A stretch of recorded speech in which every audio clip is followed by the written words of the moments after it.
Farakka long March এখনো কি প্রাসঙ্গিক? 2026-এ ফারাক্কার উপরে চুক্তি হয় শেষ হয়ে যাবে, নইলে নবায়ন করতে হবে। আচ্ছা, কি করব বলেন তো? আমাদের সরকার কি করবে?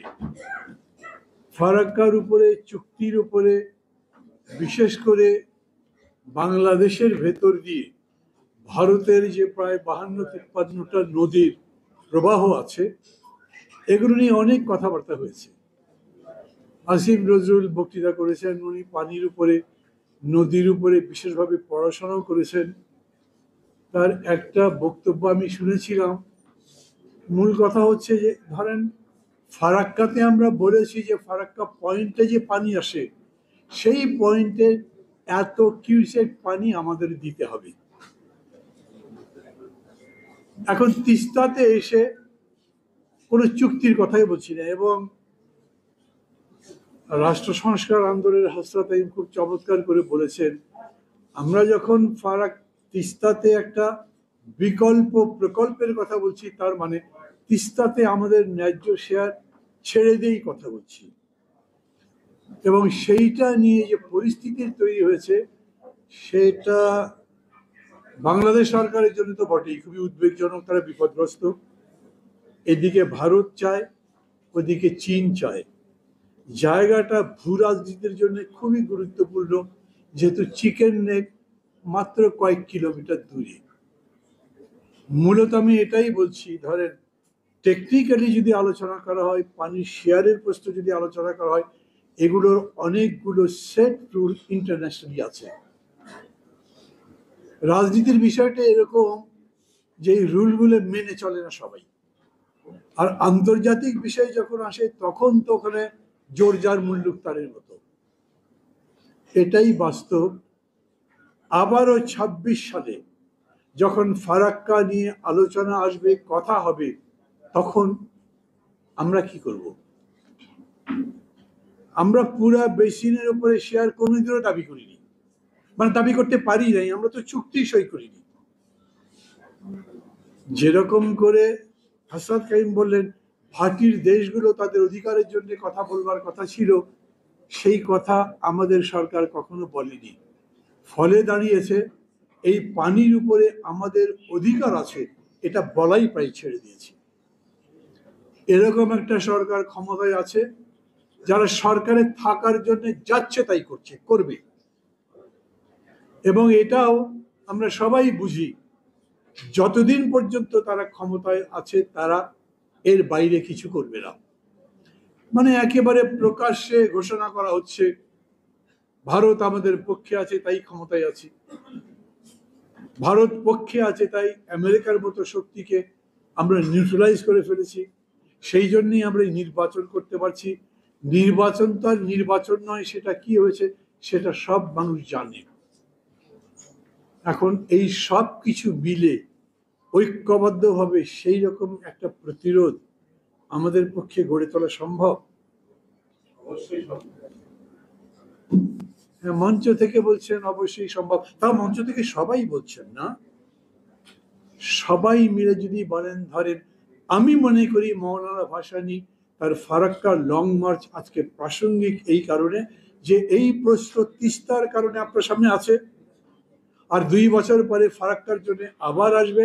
আর ভারতের সাথে আমাদের সম্পর্কের বিষয়ে এত জটিলতা আছে যে প্রতি মুহূর্তে আমরা এই সমস্ত বিষয়গুলোর সম্মুখীন হচ্ছি।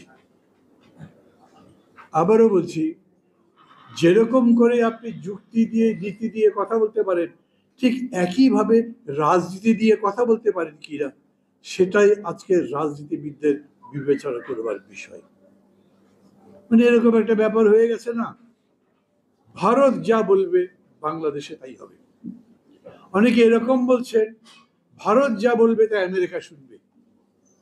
আর ভারতে এখানে একজন রাষ্ট্রদূত ছিলেন, তিনি তো বলেছি, আমরা যখন আমাদের পজিশন বলেছি, আমাদের অবস্থান বলেছি, তখন পিটার হাসের মতো আমেরিকান রাষ্ট্রদূত আত্মগোপন করেছেন। মানে আমরা যেরকম আত্মগোপন করি না, পুলিশ গ্রেপ্তার করতে পারে। কি জানি পিনাকি বাবু কি বুঝে বলেছিলেন আমি বলতে পারবো না, কিন্তু রীতিমতো অপমানজনক একটা কথা।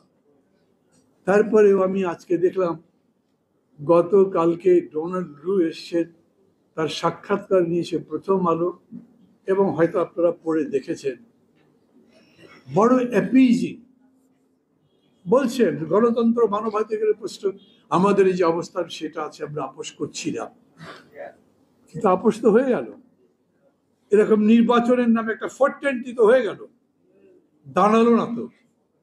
আমরাও যখন দাঁড়াবো আমাদের নদীর পানির জন্য, আমাদের সীমান্তে কেন মানুষ হত্যা করা হচ্ছে তার বিরুদ্ধে, আমরা যখন দাঁড়াবো আমাদের এত বড় ট্রেড ডেফিসিট কেন, আমরা যখন বলবো আমাদের ট্রানজিটের ন্যায্য মূল্যায়ন হোক এবং আমরা আমাদের ট্রানজিটের যা পাওনা সেটা যাতে পেতে পারি, তখন খেয়াল করবেন প্রশ্নটা রাজনীতির ভাবেই আসবে। এই সরকার যতদিন আছে ততদিন এটা হবে না।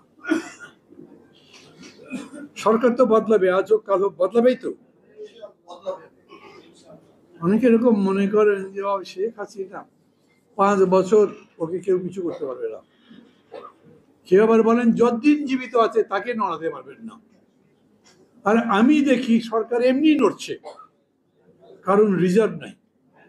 এগুলো সবাই জানেন আপনারা। সরকার ভয়াবহ রকম একটা অর্থনৈতিক সংকটে আছে।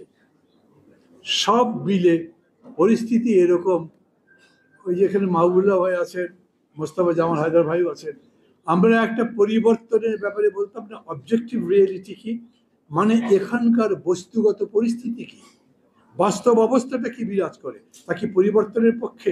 আমি বলি সব দিক থেকে পক্ষে। 7ই জানুয়ারি আমরা জিতেছি না হেরেছি সে বিতর্ক বাদ দেন, কিন্তু মানুষ এখন আমাদের পক্ষে আছে, তারা পরিবর্তন চায়। মানুষ এখন সমর্থন করছে এই জন্য না যে ভারতকে দেখতে পারি না, আমার দেশের নির্বাচন হবে, ভারত ওখানে বলে আমার সিকিউরিটি প্রশ্ন বিবেচনায় রেখে নির্বাচন করতে হবে। সে কে? আমার দেশের জনগণ ভোট দেবে কাকে? আমার দেশের মানুষ ঠিক করবে। তারা যাকে ভোট দেবে সে জিতবে, সেই ক্ষমতায় যাবে। ভারতের যদি দরকার লাগে আমাদের সেই সরকারের সাথে অথবা যে কোনো সরকারের সাথে সম্পর্ক ঠিক করবে, ওরা কি রকম সরকার চায় তার ভিত্তিতে নির্বাচন হবে এখানে। খেয়াল করেন, আমি না বলছি, আমি তো খুব জোরেই না বলছি, আপনারা বলছেন, কিন্তু আন্তর্জাতিক মহল সেই রকম করে তো বলে নাই। লড়াইটা তাই অনেক বড়, লড়াইটা অনেক বেশি দৃঢ়, লড়াইটা অনেক শক্ত, এবং লড়াইটা হতেও পারে একটু দীর্ঘ। ফ্যাসিবাদ 52 বছর পর্যন্ত টিকে সারা কোনো দেশে। ফ্র্যাঙ্কো কত বছর ছিলেন, হোস্নি মোবারক কত বছর ছিলেন, সুহার্তো কত বছর ছিলেন। আমরা দেখতে দেখতে দেখেন 15টা বছর পার হয়ে গেছে।